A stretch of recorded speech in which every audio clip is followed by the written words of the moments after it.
and not ask for help. Yeah. And not even realize that asking for help is okay. When you come from an independent spirit, you think that asking for help is weakness. And it took me so long to realize that people want to help. Whether you're paying them or not, people want to help you. And if every time you say no, it can hurt their feelings. Just because if you're a giver and you're a doer, other people want to be able to do that also. Right. And that's a huge moment for me when I realized that. Yeah. Have you ever heard the phrase becoming the best version of yourself? Yeah, me too. But what does that even mean? And how do we become that person? I'm here to help you navigate through those questions and come up with actionable steps in order for you to live your best life. We've got to discover what we want.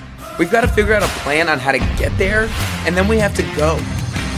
We can't just sit and wait any longer. Life won't wait on us. So come join me on this constant journey to become the best version of yourself and to find your best you. I'll see you on the other side.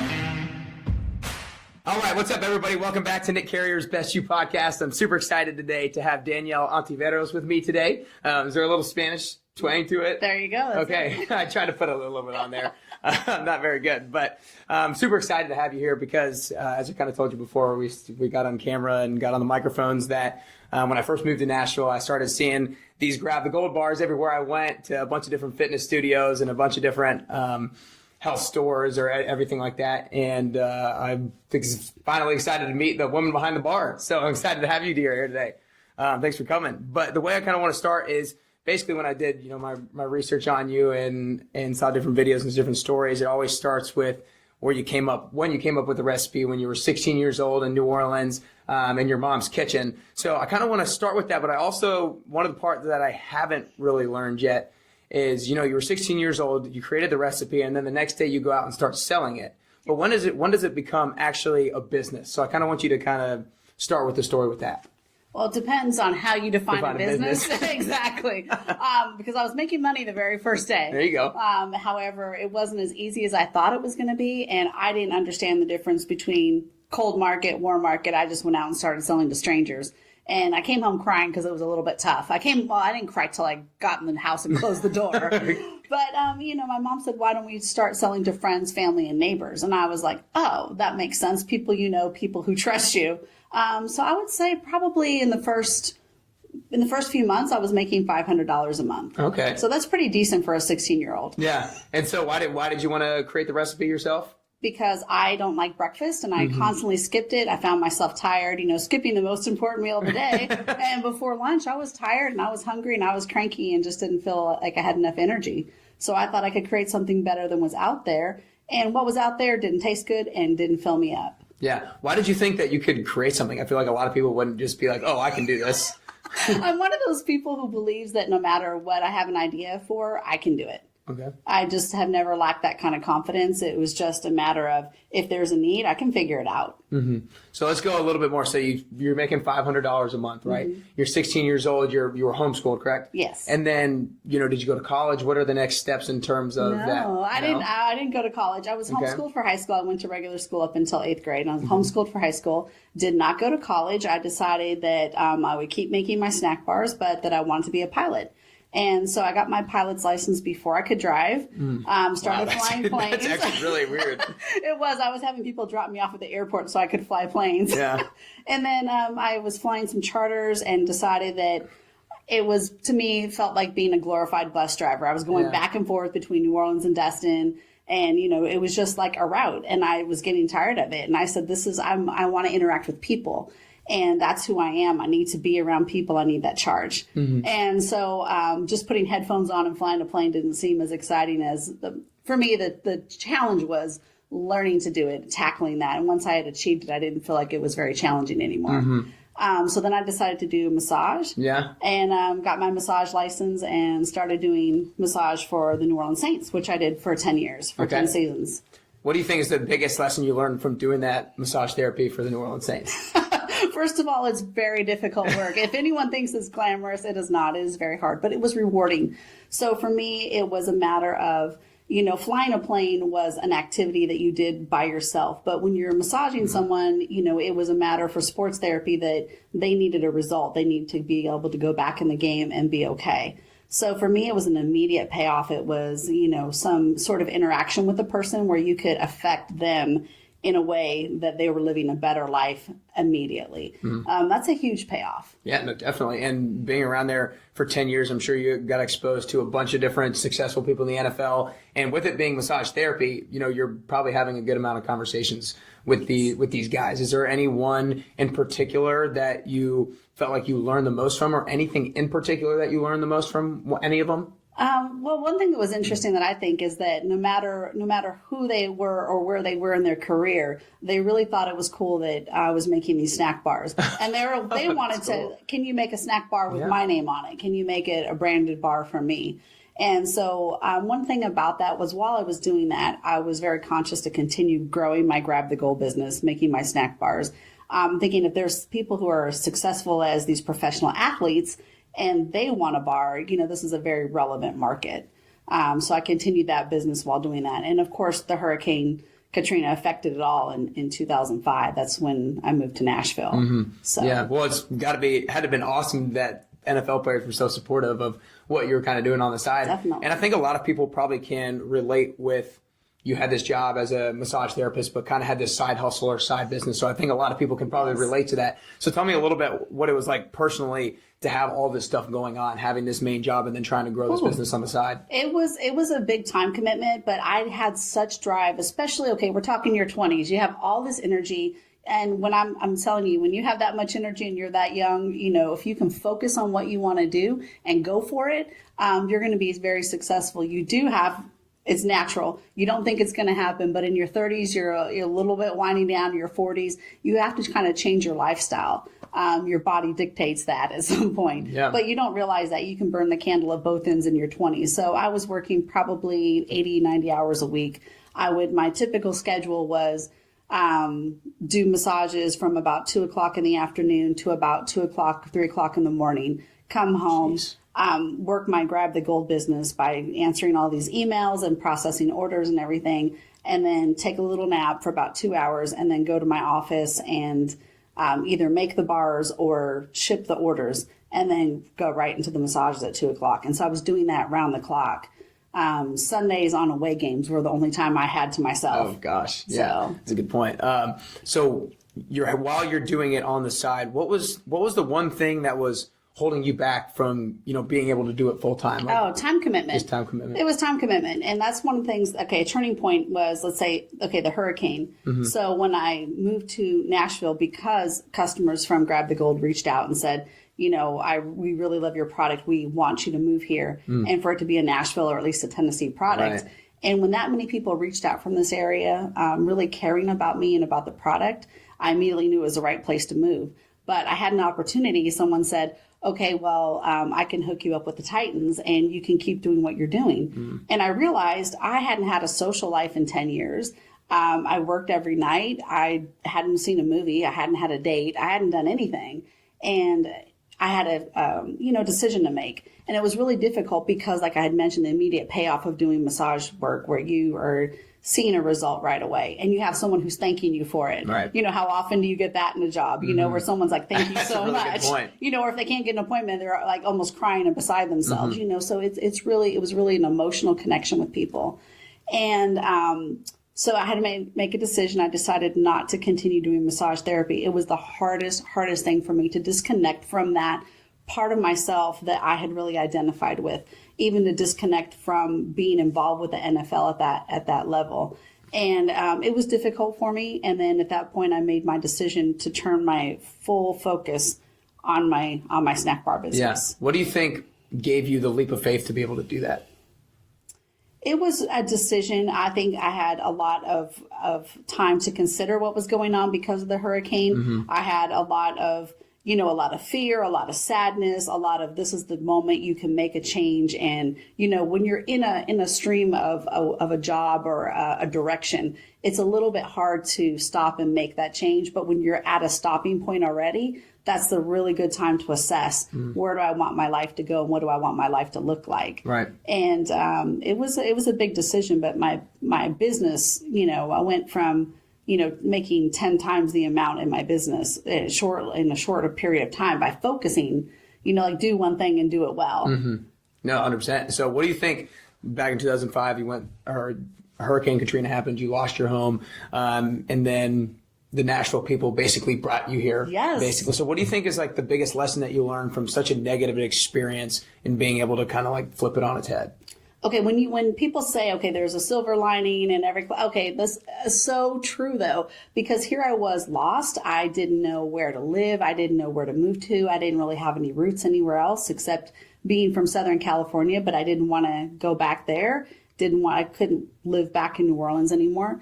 And so I had really all of this opportunity. I can live anywhere in the country now. I can go anywhere, do anything. What do I want it to look like? And so it's basically a clean slate. I think that was really important to me to choose not what do I want to do, but what do I want my future to look like? What do I want my life to look like in 5 years, 10 years?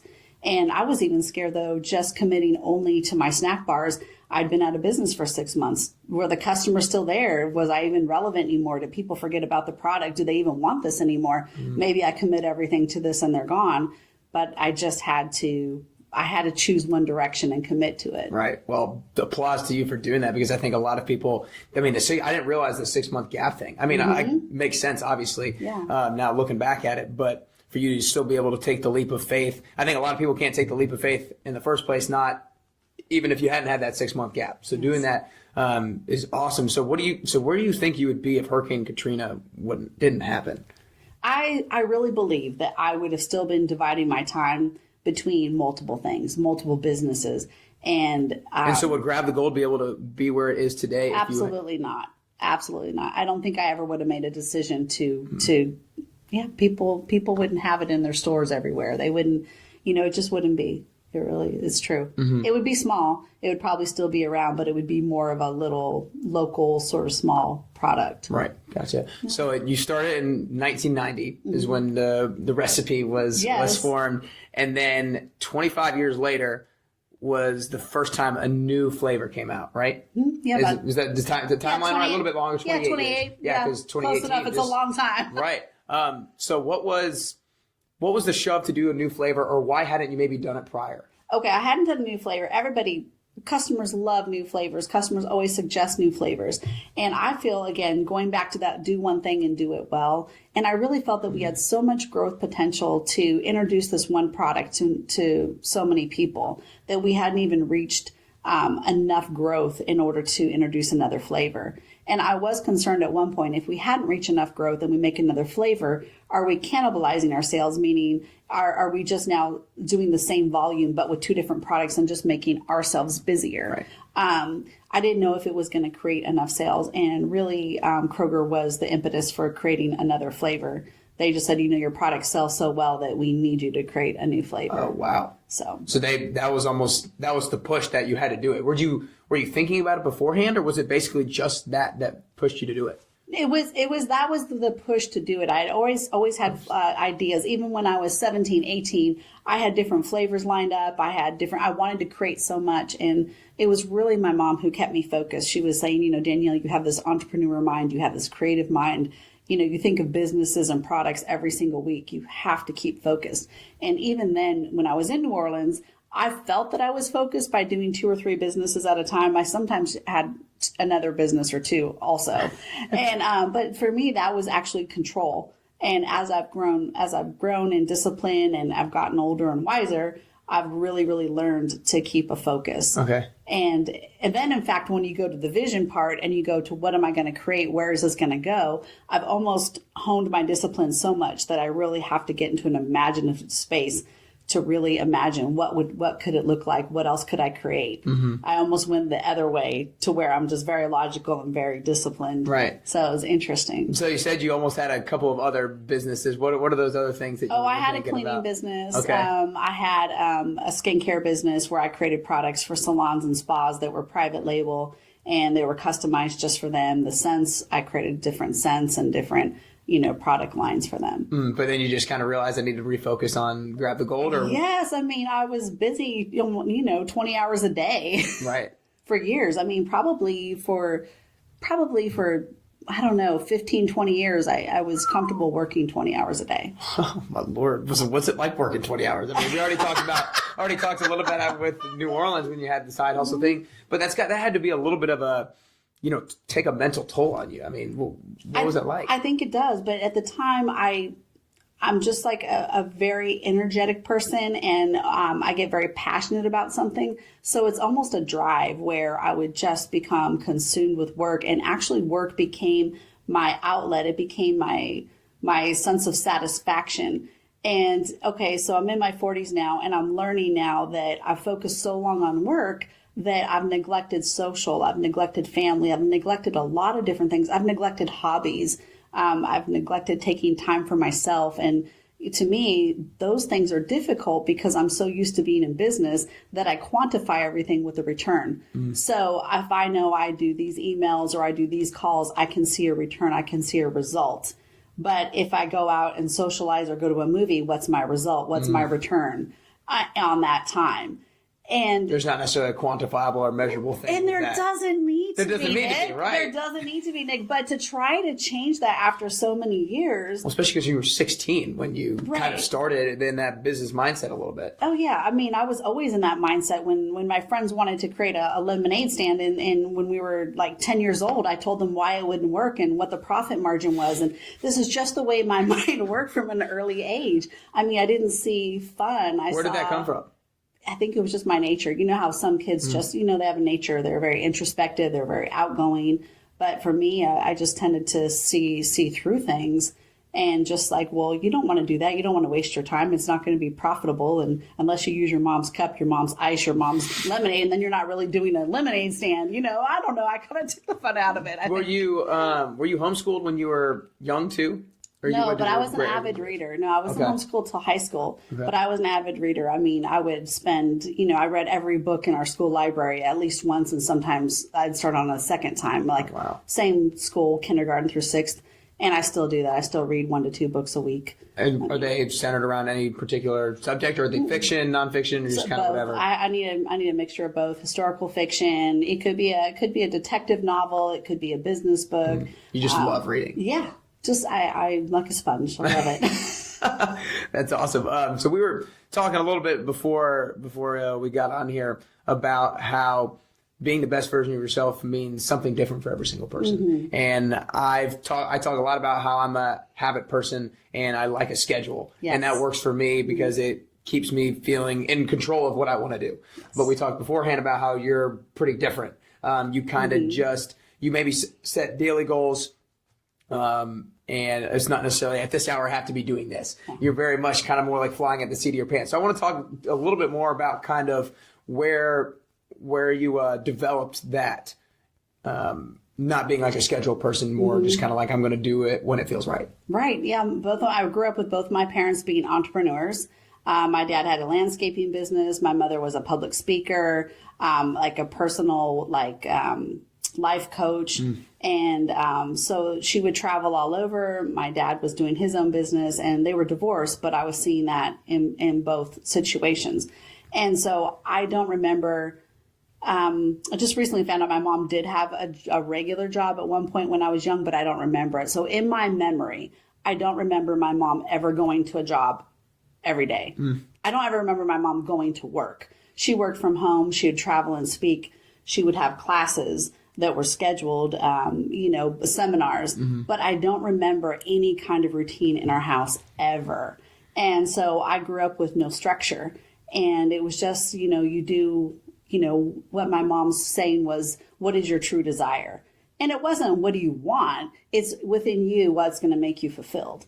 And that was my guide. And of course, I was always I don't know, I was a very disciplined, how do you call it? Like,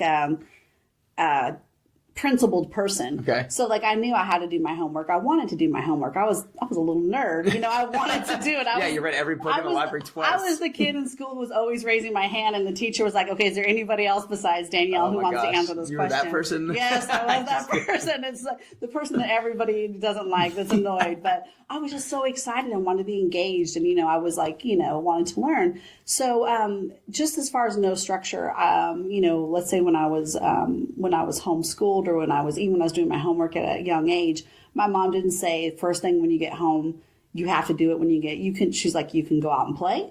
You can eat dinner when you want. You can do your homework when you want, just as long as it all gets done before you go to bed. And that's it. So we were really brought up and taught to manage our own time. Yeah.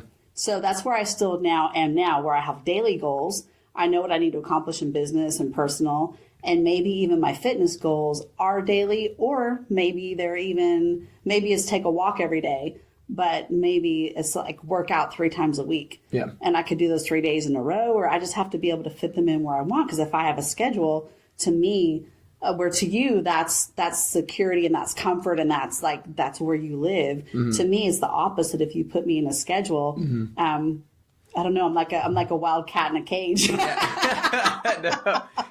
I think it's really important for me to hear that, because I think it opens my eyes to realize that not everybody needs to, not necessarily do it the way that I'm doing it, but not everybody needs like a strict like habit or schedule that I'm going to do this at this time because it works for you. Mm-hmm. And as we talked beforehand, I think for everybody, it's important to discover what the best version of yourself actually means. And I think a huge step of that is becoming self-aware and knowing that this is going to actually work for me. This keeps me happy. This keeps me feeling fulfilled. So it's not bad that I'm not setting these specific times or these specific habits, because I think I might have come from a place being like, oh, she's not doing it right beforehand. But I realized, like, you know what?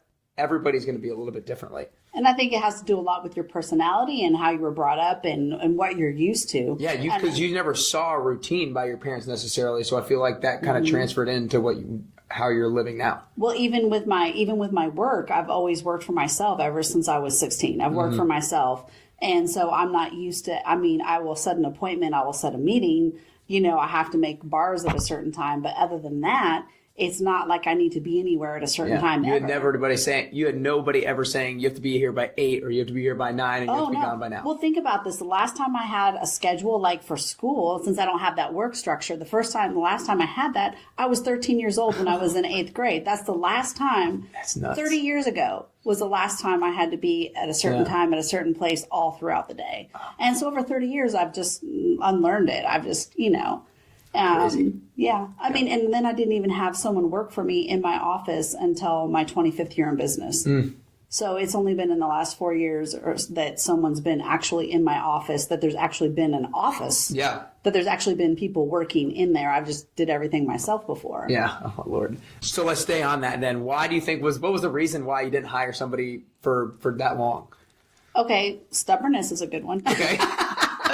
No, I really felt that I could do everything myself and I didn't see any reason. And, when there's a first step when you're doing something yourself. You don't think anyone else can do it as good as you. Mm-hmm. And that's the first step of being an entrepreneur, is realizing you need help and you can train people to do it a certain way. And that people are more than capable to do anything, that was the first step.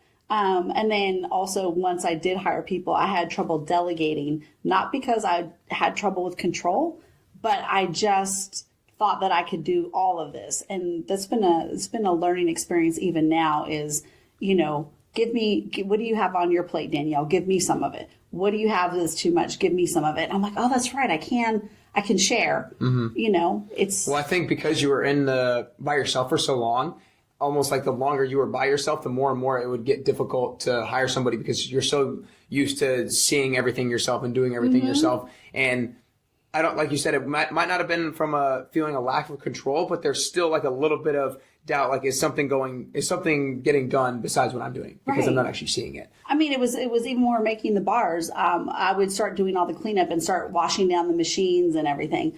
And one lady said, Danielle, why are you doing that?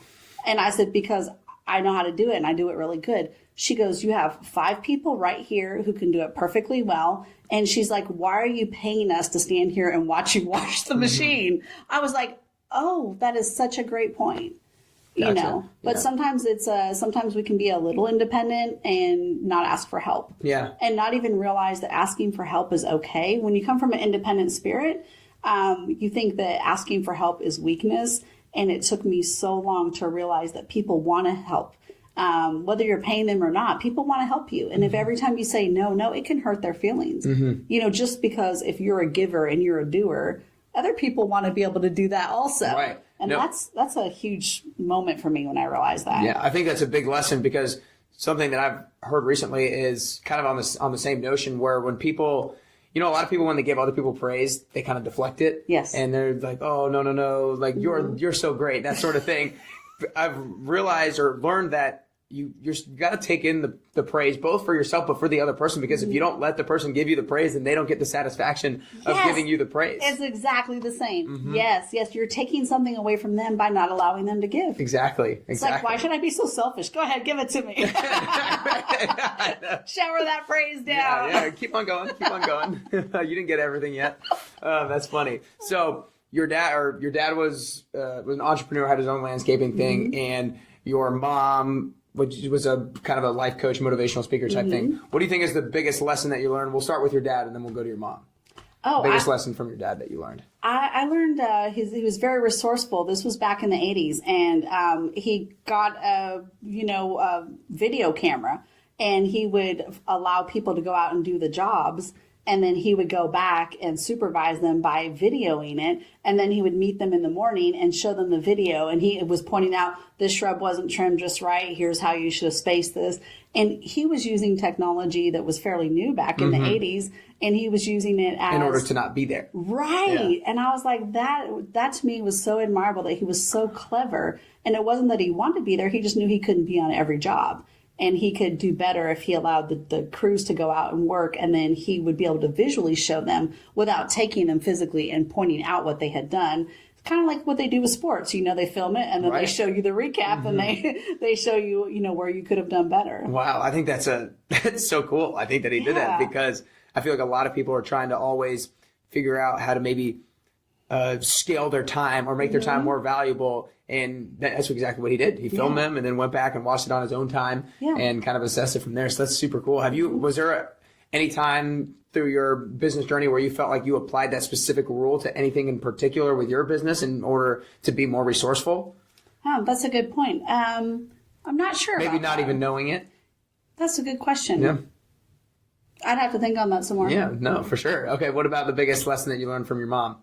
Definitely confidence and the ability to speak at a moment's notice. My mom I used to participate in her seminars and her classes, and it was one of those things where she would just call on you and give you a random subject and just tell you to stand up and start speaking on it. And, she would time you, and maybe at the beginning it was 1 minute, and then later it was 3 minutes. And, or she would, ask people to read poetry out loud from a book that they had never seen before. Just all kinds of different things to let you know that, public speaking. And she would, tell you how to use your voice and how to make sure you're using power and you're projecting and how to modulate your voice. And it was all very interesting training. And from the time that I was little on, so I was always around a lot of people, and I was around adults all the time. Right. So that was, I was a child in these classes, and I grew up through them. And so I just felt very confident speaking to people. And I think that really helped too, especially when I have a team of people. What I think one of the things, and that I think that I can say that they would feel, that everyone feels in our workplace, is the connection. That it's not, to me, I never have had a job. I've never had a manager. I don't know how they're supposed to act, but I treat people, just as we're sitting here, that's how I am at work, and that gives people that feeling of, you're working together, you're working as a team, you're not working for somebody. Yeah, working with them, not necessarily for them. Yep. I think that she definitely gave you the confidence, but I think also almost like a bigger thing is that she got you comfortable with being uncomfortable, throwing you in these situations that I have to. I mean, I bet you have to just talk in these situations when you're a kid in front of all these people who are much older. Right. So, I mean, I know exactly where that translates to. Let's just say when I go to these meetings for like huge stores, and you're supposed to present, and you're put in this room full of people where you're supposed to talk about your product and present, why you should be in their stores. Am I nervous? No. Do I plan for it? Not really. I mean, I know my product and I'm, but like I don't prepare a presentation. I speak to them just like I'm speaking to you now. And people are like, oh my God, are you nervous? Or were you just so intimidated? No, not the least bit. They're a person and they're doing their job. They're trying to make decisions. And I'm going to tell them about my product and about our mission and about, our culture and where we want to be and why we want to be in their store and connect with them. And, it doesn't need to be businessy. It doesn't need to be very like uncomfortable and everything. Right. But I think I got that from that training. Yeah, 100%. Was there ever a time when you were going through this process of the developing Grab the Goal and developing the business that you thought maybe this isn't it? Like maybe I'm gonna quit. Did you ever have like a doubt it? Who doesn't want to quit at some point? I mean, really, who at some point doesn't say, "Oh my goodness, this is too hard. This is boring. I feel like this is repetitive." And again, we'll go back to something my mom taught me because in the beginning, I wanted to quit so many times, and she said, "Why? Why do you want to quit?" I said, "Because it's not fun." And she said, "Why isn't it fun?" I said, "Because I'm just doing the same thing over and over. I'm just making bars, filling orders. It's just the same thing over and over." And she said, "If it's not fun, it's not the business's fault. It's not the product's fault. It's your fault." And I was like, okay, let me think about that. She said, "You're the one who determines if you're having fun. It's not what you're doing. It's how you're reacting to it." And she said, "The thing with you is that you are an excitable type person. You like the creativity. You like to make new products. You like to make new businesses. You like the creation stage." And she said, "The fact that you're not comfortable with the maintenance, the basically the development, the long term, you're not comfortable with that." And she said, "You can't always be creating something or else you'll never get anywhere. And until you're comfortable with the mundane, the routine, the daily, like just repeating things over and over," she said, "you're never going to get anywhere." And then she said, "You have to find joy in the daily things. You have to find joy in the repetitiveness of it. But that's up to you. That's not up to what you're doing. It's up to you to create it." So you would kind of always just go back to that idea. And any during those times where you had that self-doubt or yes, that was in my early 20s. I was like, "Oh, I'm just bored. I want to do something else." Or, "Squirrel, there's something over there. That looks really fun. I wish I was doing that." And she's like, she's like, if you want entertainment, you're not going to be successful. If you want to be entertained, you're going to choose the wrong things in life. So it's basically finding out what you value and what you want to do, and then putting your energy towards that. And it's up to you. She's like, passion comes from within. It's up to you to be passionate about it. It's up to you to be excited every morning when you wake up. And it was a little bit hard in the first, I'd say 5 or 6 years. And after that, I settled in and I love my job. I love what I do. I love making these products. And I'm passionate every morning. Wow. I think everybody should literally rewind that and listen to the last like 2 or 3 minutes from when I asked you, have you ever thought about quitting? That message from your mom was just, it resonates, I feel like so much with me that you have to be, I forget exactly what the quote you said. I can't wait to go back and listen to it. But oh my gosh, it was like awesome. And it's super really powerful. a mindset. It's what you decide to be. Right. When you wake up in the morning, what do you, it's not how you wake up. Some people are like, "Oh, I just woke up this way," or "I woke up tired," or "I woke up feeling sad." Okay, that's fine. But my mom used to say to me, "You have 3 minutes to change your attitude." You have 3 minutes. And then as I got used to that, she would say, "You have 2 minutes to change your attitude." And then it got to be, "You have 1 minute to change your attitude." Like if you want to sulk and you want to feel sad or sorry for yourself or whatever. And then pretty soon it was like, "Nope, you don't need to change now. Change now." Yeah. Well, I'm really glad you said that because it reminded me of what you said in terms of, like you said, "I'm not having any fun." And she's like, "Okay, why are you not having fun?" Yeah. And then she was saying that you kind of decide whether you're having fun or not. It's like not what you're doing, but how you react to it. There you go. So really love that. What do you think is the thing you're most proud of, maybe business or maybe like personally throughout this journey over the last, let's see, since 2005 or maybe even before that, I guess, in your professional life, what do you think you're most proud of? The thing I'm most proud of is keeping it about people and not about business, not about numbers, not about profit. Just keeping the focus on the people, whether it's the customers or the people who are making the product, the people who are working with us, the people who are selling us the ingredients. To me, it's all about relationships. It's about caring for people. It's about having like this kind of connection with everybody every time. It's never, I'm too busy. It's like taking the moments with people, because if you don't take moments with people, you're going to be at the end of your day, at the end of your week, 5 years from now, at the end of your life, wondering, why do I feel unfulfilled?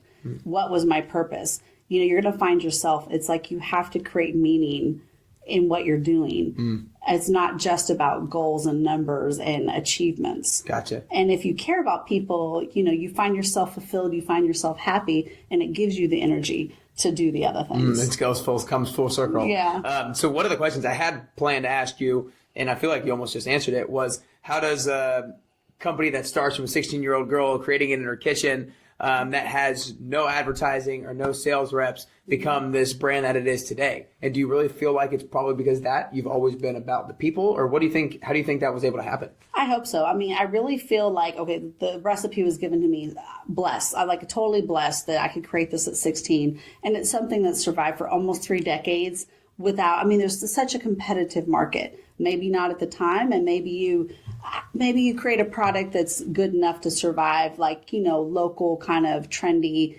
people supporting local. But as it grows, people are still responding to it. And one thing that I find is that when I talk to people, they say, it just makes me feel so good.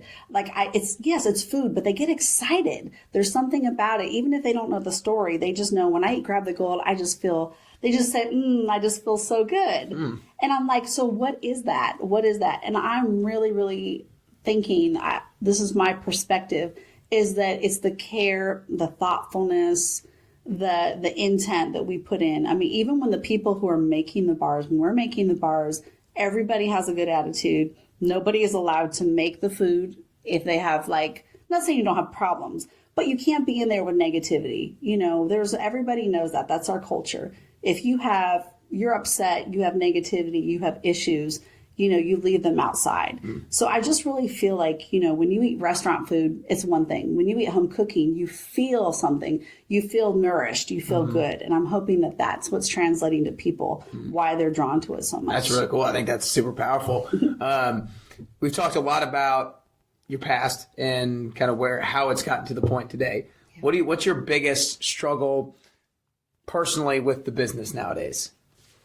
Well, my biggest struggle is having neglected my kind of self-care or hobbies, personal life for so long, is learning to take the time away from my business and knowing it's going to be okay. I have plenty of great people in place. Not everything has to be done by me, and that's the way it should be. But I also just I'm relearning, I guess, how to be childlike, how to take time, how to have fun. And for me, I still feel that pull back to my business, but I'm learning to create a new way. So that's kind of personally for me, creating a workspace and a home space, creating a workspace and a Danielle space. I'm always going to be my business. I'm always going to care about it, and I'm always going to put all of me into it. But I also need to create, like they say, this work-life balance.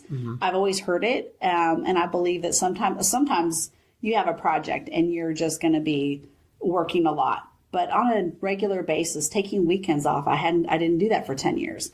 I didn't take a weekend off. I didn't take a vacation. I didn't do anything, So it's one of those things, like just learning to take time for myself and for it to be okay. Because, there's this thought at first, is it okay? Is this selfish? What are people going to think that I'm actually taking a weekend off? Or what are people going to think that I'm taking 5 days off?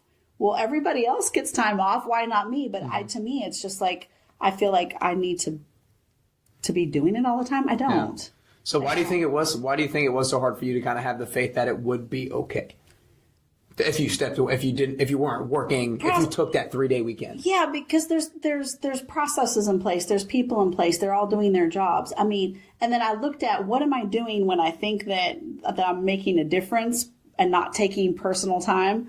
I'm just talking like after 6 or 7 o'clock, not working till 11 or 12 o'clock at night. I'm not talking like not going into work. I'm talking about just stopping work at some point and not working until you go to sleep, or taking a Saturday or Sunday off. I just didn't know how to do that. And, you know, when I would work on something and I was like, wait a minute, could this wait till Monday? When I knew it was okay, because when I noticed what I was doing, I started asking myself, is this moving the needle? Can this be done on Monday? You know, you just need to be more productive or delegate, be more productive during work hours or delegate and create that space for myself. But it was a strange feeling at first. I was like, but what am I doing? I'm not being productive. You know, it's okay. You're taking a walk. You're, you know, going grocery shopping. I don't know. It's like normal people things. There doesn't always have to be a quantifiable or measurable return, right? I mean, right? But some things, you know, you have to learn. Gotcha. Well, cool. So I always ask the same last two questions to everybody. And the first one, I always throw out the age number. So if you don't mind, how old are you? 44. 44? Okay, awesome. So in 10 years, you're going to be 54. And so you've, you know, grown this business to this huge, great brand that it is today. But I'm sure, obviously, you have goals, things you want to do, things you want to accomplish down the road. So what I want to ask you is, what does 54-year-old Danielle look like, and what is she doing? Oh, it would be great if 54-year-old Danielle had this wonderful business, employing lots of people who were just full of initiative, rewarded wonderfully, and we had multiple products nationwide. And I enjoyed my business. I was there and present, but I also had this great feeling and knowing how to take a week off and a week there, and taking time away from the office really to meet people and develop business. And I would also like to do more public speaking and, you know, really kind of telling the story and telling life lessons and inspiring other people, because I feel like I have a lot to give back, and I feel like I want to share with people. So I feel like in 10 years, I will have that also going on in my, you know, throughout the year. I love that. And so before I ask the last question, I want to acknowledge you first, because I want to acknowledge you for your courage for, you know, having the Hurricane Katrina happen, having this 6-month gap. And I kind of said it already. I think it's just unbelievably unique that you were able to take that leap of faith to go full time with Grab the Gold when you could have taken the tennis job with the Tennessee Titans. And I think a lot of people would have loved that security, but you had the courage enough to take that leap of faith to know that you were going to make it happen regardless. Which is really cool. And so I want everybody to support you as much as possible. Tell everybody kind of where they can learn more about Grab the Gold and all that good stuff. Yeah, grabthegold.com. So there's our website and all of our products, and learn the story there. Gotcha. Very good. So the last question I always ask everybody is, you know, we've communicated about becoming the best version of yourself and how that looks differently for every single person. And what I like to say is, I think that we're all on this journey of life, and we all go about it differently, but we're all after the same goal of becoming the best version of ourselves, but it looks differently for every single person. So what I want to ask is, for you personally, if there are 3 things that you could do or 3 things that you could work on to become closer to that best version of yourself, what are those 3 things that you could do or 3 things you could work on? Taking time for myself every day, whether it's meditation, exercise, you know, reading something inspirational, something that's like really fulfilling for myself, but taking the me time, that's really important for personal growth. I would say some consistency every day like that. The other thing I think would be to find a hobby and really participate with it. I'm still looking for a good one. If you know any hobbies, any suggestions would be welcome. Okay. And I think something that's really important is thinking more about vision and mission and the action steps that need to be taken for that, whether it's personal or business, actually making a plan. I mean, and being thoughtful about it and taking the time.